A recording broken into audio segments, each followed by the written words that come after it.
Alors, je reviens sur un petit point, sur une petite capsule de dénoyaudage, pardon. Donc c'est ce qui permet à la voiture le matin de ne pas se noyer en théorie. En théorie, donc le fonctionnement simple, on va dire simple, oui. Il y a une petite vis derrière, toute petite vis, je sais pas si on la voit bien, voilà, avec la laine. Donc alors, ça peut changer quand on est en panne, ça peut se changer. Le symptôme, c'est un sifflement, souvent moteur roulant, c'est un sifflement, c'est des pressions qui déconnent. Ça peut se changer, mais alors on y va à l'aveuglette et c'est très galère, ouais, avec une petite lampe et tout, c'est galère. J'ai déjà fait plusieurs fois, mais c'est une prise de tête. La clé tombe sans arrêt, enfin bref. Mais donc en théorie, il y a les deux durites sur le devant, d'accord. Il y a deux durites, et celle-là, en fait, ça vient aspirer l'air, et ça vient en fin de compte. La tige, je sais pas si on va, je vais essayer de bien vous la voir. Il y a la tige qui est là. Je vais essayer de la faire bouger en même temps, c'est pas simple. Ah, du dessous, on va peut-être l'avoir du dessous mieux. Alors c'est compliqué. J'essaie de trouver un petit endroit. Bon, derrière on l'aperçoit avec le petit étang métal là. Petit étang métal. Et en fin de compte, à l'aspiration, ça vient bouger. Elle vient se rétracter en fait. Elle vient se rétracter et elle vient toucher. En fait, elle vient bloquer ici en fin de compte. Vous voyez en dessous là. Elle vient bloquer en dessous et permet au volet de départ là, à froid, de ne pas être fermé complètement et légèrement l'entrebâiller. Donc c'est pour ça qu'un entrebâilleur. Voilà.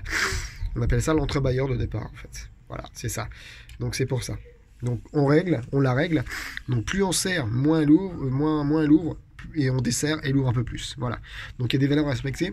Je les connais pas parce qu'il faudra les regarder sur la revue technique. Mais si vous voulez être vraiment précis, à regarder, vous mesurez l'écartement. L'écartement que vous avez là quand vous tirez quand vous aspirez. Voilà. Donc voilà pour cette petite chose. Je crois que j'ai fait à peu près le tour. J'ai fait à peu près le tour. Si jamais vous avez des questions, vous pouvez me les poser. Je vous répondrai volontiers. Parce que, à force d'en démonter et de remonter et de refaire, même les causes et les symptômes, j'arriverai à vous aiguiller. D'accord. Donc n'hésitez pas à me les poser, vos questions. Je serai là pour vous aiguiller sans aucun souci. Je réfléchis en même temps si j'ai pas oublié de quelque chose. Non, la pompe de reprise, j'en ai parlé ici. À partir du moment quand vous démontez la pompe de reprise devant, à partir du moment où il ne fuit pas, il n'y a pas de souci. Hein. C'est pas gênant. Après, c'est pas quelque chose que j'ai changé. Les choses les plus récurrentes que j'ai changées sur ce carbu, c'est des fois l'élément de cire qui est absent devant là, ok. L'élément de cire, cette capsule que j'ai parlé tout à l'heure. D'accord.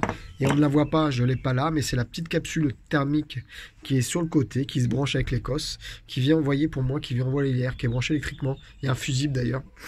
Et c'est symptomatique quand on met le contact, il y a un clac au niveau du carbu électrique, c'est ça, qui vient envoyer l'air dans les durites. Pour ma part, c'est à ça que ça sert. Voilà. Voilà, donc parce que quand il n'y a pas ce clac, le carburateur ne fonctionne pas correctement. Voilà. Voilà. Allez, n'hésitez pas à me poser vos questions.